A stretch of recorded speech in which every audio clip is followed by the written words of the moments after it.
John, so great to talk to you today at the One Rental at a Time event.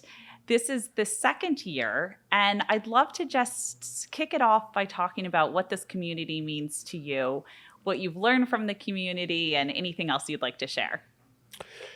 Well, about 13 years ago, I bought a duplex to house hack. I am still in that house hack and doing very well with it, but I kind of stalled out. I kind of had a mindset block there of going any further with the journey. But once I started really going after the podcast from YouTube with One Rental at a Time, Dion Talks, Lumberjack Landlord, Millennial Mike, all of these types of people are just really hitting it home for me. And I started doing some investing and I pulled some money out of my duplex. I bought an Airbnb Okay. and, that's been going really well. But through those talks, Dion mentioned your company, Hemlane, and that seemed like a really good fit for me because I'm also managing 4 rentals for my parents and another 4 rentals for my cousin. So it was kind of labor intensive to run around and collect cash all the time. Yes.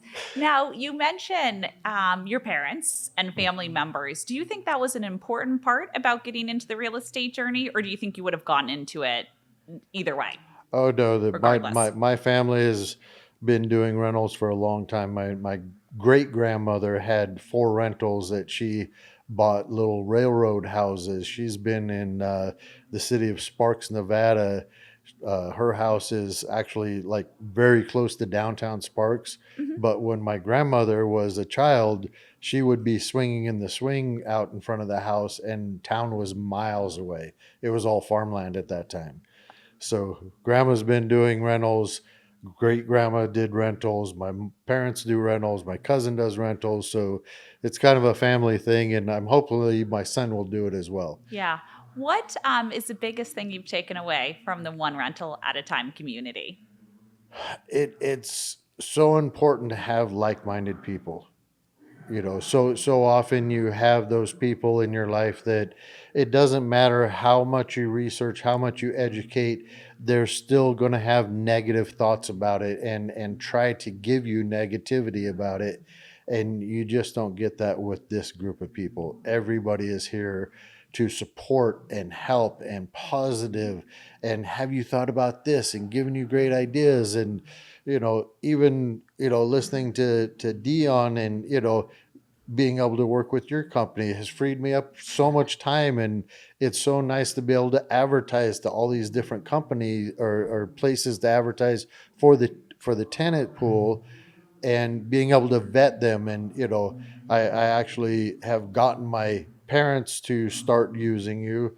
I've gotten my cousin to start using you, so I actually have 7 rentals under your company now. That's incredible. So, John, tell me what you were doing. How were you finding and placing tenants before Hemlane? Pretty much advertise on Craigslist, Facebook, things like that. Okay. And it was really more a talking, interviewing type of process. I didn't really have much of a way to vet them other than trying to call up an employer, if it was even an employer, because it was whoever they gave me a number for, Yep. you know. And, I'd kind of sneak out to their car and see if their car was all messy and, things like that. So it was not very tech savvy. And talk about tech savviness. How tech savvy are you? And do you feel like the platform is easy to use for you? And do you just feel like that comes naturally? And what was that kind of barrier to saying I'm going to move from an offline process to an online process with my tenant placement? Well, I just found it to be a lot better security for me Uh huh. because now I knew whether they had, evictions, if they were criminals, things of that nature. So, my if my mom's going over and picking up rent, I don't want her dealing with somebody that, could potentially hurt her. Yeah. So, I'm very conscious of that type of stuff. I found the platform very easy to use. It took a minute to kind of get used to it, as any new thing does, but it was pretty intuitive. I didn't really have much issues, and talking with my tenants, they didn't really find it that difficult. But if they had any issues whatsoever, I just gave them the support number. Your support Yeah. people would walk them right through it, and it'd be no issue. That's great. That's great to hear. And yeah, we try to give the same support to tenants as we give to the rental owners themselves, because the tenant is your customer. I'm glad you brought this up about background and credit checks, because one thing that we've tried to instill in the process is anyone over the age of 18 needs to go through that background and credit check process. And, part of the reason for that is you might say, yes, some applicant may say, my wife doesn't have credit. But we still want to know if she murdered 10 people. Right. And so we always say, still go through that process. You need to know who's moving in, even though, of course, you can't do, blanket bans on criminal records, according to HUD, all of that, or HUD, I should say. It's really important to be able to streamline that. So, John, every single rental owner out there doesn't have to think of that process themselves. We'll go through it. I'd love to move over to rent collection. Hmm. And I'd love to talk about your process before Hemling and then your process now. And then I'll have another question for you about a specific tenant.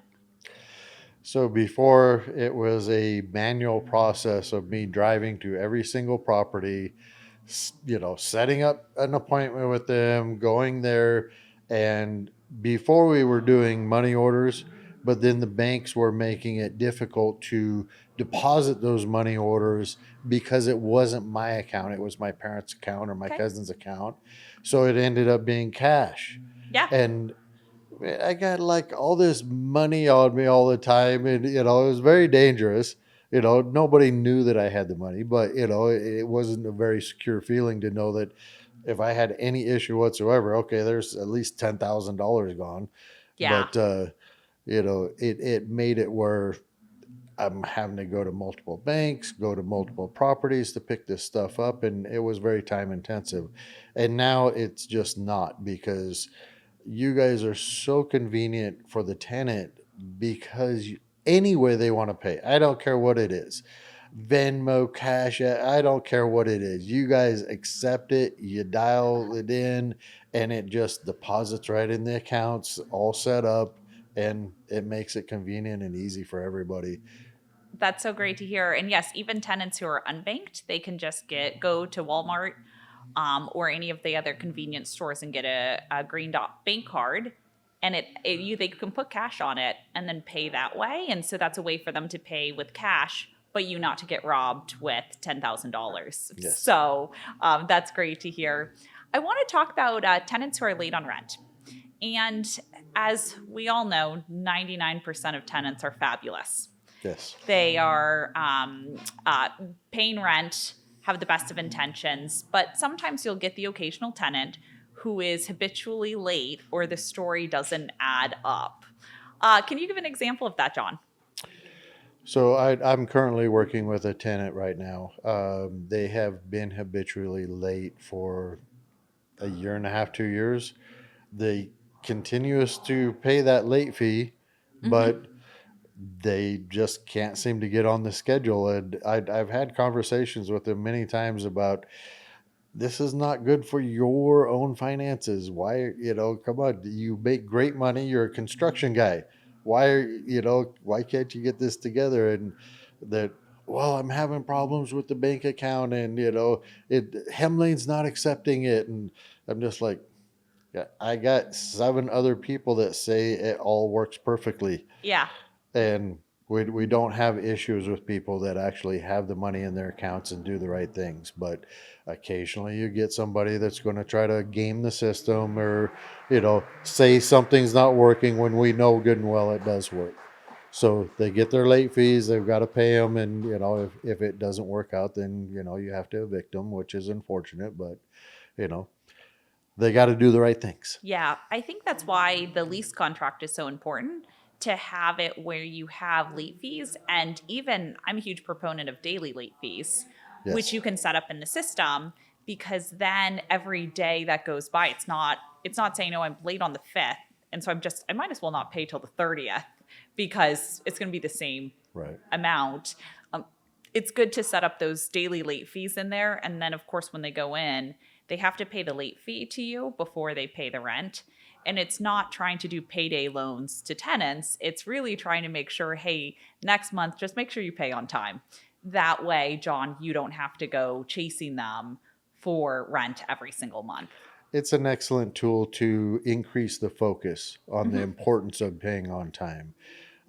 Somebody here was actually asking me about that exact thing yesterday on doing the daily late fees. And I told him, yeah, it's there. It's all easily set up when you're putting it together for that tenant, that here's the amount for the first day, and then every day after that, how much it's going to be. Yep.